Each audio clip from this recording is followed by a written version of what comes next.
સુરતમાં આમ આદમી પાર્ટીના 2 કોર્પોરેટર સામે એસીબીની અરજી કરાઈ છે।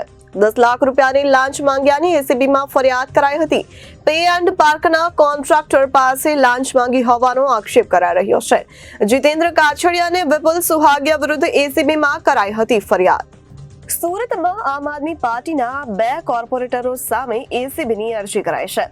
10 લાખ રૂપિયાની લાંચ માંગ્યાની એસીબીમાં ફરિયાદ કરાઈ છે। પે એન્ડ પાર્કના કોન્ટ્રાક્ટર પાસે લાંચ માંગી હોવાનો આક્ષેપ કરાયો છે। જીતેન્દ્ર કાછડિયા અને વિપુલ સુહાગિયા વિરુદ્ધ એસીબીમાં કરાઈ છે ફરિયાદ। પે એન્ડ પાર્કના કોન્ટ્રાક્ટરે સીસીટીવી ફૂટેજ અને ઓડિયો રેકોર્ડિંગ સહિતના પુરાવા એસીબીને સુપરત કર્યા। આપના 2 કોર્પોરેટરની સાથે સુરત મહાનગરપાલિકાના એક અધિકારી અને કર્મચારીની પણ સંડોવણી હોવાનો ફરિયાદમાં ઉલ્લેખ કરાયો છે। આપનું નામ? હિતેશભાઈ, કોણે પૈસા માંગ્યા હતા, શા માટે? જીતુભાઈ કાછડિયા અને વિપુલભાઈ સુહાગિયા આમ આદમી પાર્ટીના કોર્પોરેટર છે। ત્યાં અમારે પાર્કિંગ મલ્ટીલેવલ પાર્કિંગમાં આવેલા, પછી આટો માર્યો, પછી અહીં બાજુમાં અમારું સબ્જી માર્કેટ આવેલું છે। ત્યાં કોઈ અમારા માણસો દ્વારા કરિયાણાનો સામાન મૂકેલો। કોર્પોરેટરે એવી તકરાર કરેલી કે અહીંયા તમે એસએમસીમાં ગેરકાયદેસર કબજો કરેલો છે, તમારી પર ખંડણીનો ગુનો લાગશે ને આ ગુનો લાગશે ને આ કલમો લાગશે ને એવી વાત કરેલી। એટલે અમારા માણસોને ગરબાઈ ગયેલા।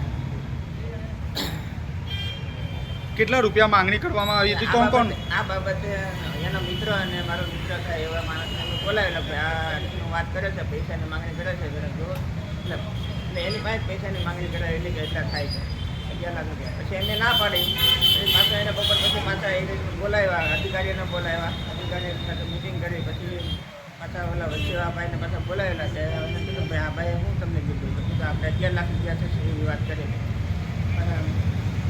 પછી એને કહીને એવું નથી કર્યું 10 લાખ રૂપિયા પતાવટ કરવાની, 5 દિવસમાં દઈ દેવાના। આ લોકો કોઈ કાર્યવાહી નહીં કરે અને કોર્પોરેટર ના ડન છે। 5 દિવસ પછી પૈસા નહીં આવેલા એટલે વિપુલભાઈનો પેલા ભાઈ ઉપર ફોન આવેલો કે હજી ઓલા ભાઈનું પચ્યું નથી, જરાક ડ્રિંક કરેલી। પાછા જીતુભાઈ મળેલા, જોન ઓફિસર એને કીધું કે તમારા હજી ડોક્યુમેન્ટ હજી નથી પગ્યા, એના ઉધર જે ડોક્યુમેન્ટ મારા જે ડોક્યુમેન્ટ ફોરવર્ડ ભાષામાં એ બોલતા હતા। પછી જ્યારે એને વધે દિવસે પાછી કાર્યપાલકની ઓફિસમાં અમારી મિટિંગ થયેલી, કાર્યપાલક ઇન્ચાર્જ, પછી આસિસ્ટન્ટ કમિશનર જીતુભાઈ કાછડિયા, પછી પાયલભાઈ જસાણી અને હું, આ 5 જણાની 1 કલાક જેવી મિટિંગ આવેલી। એમાં એનું આખું રેકોર્ડર ડિવાઇસમાં મારી પાસે છે, જે મેં એસીબીમાં રજૂ કરેલું છે। Reporter Arvind Rathod, Janadesh news, Surat.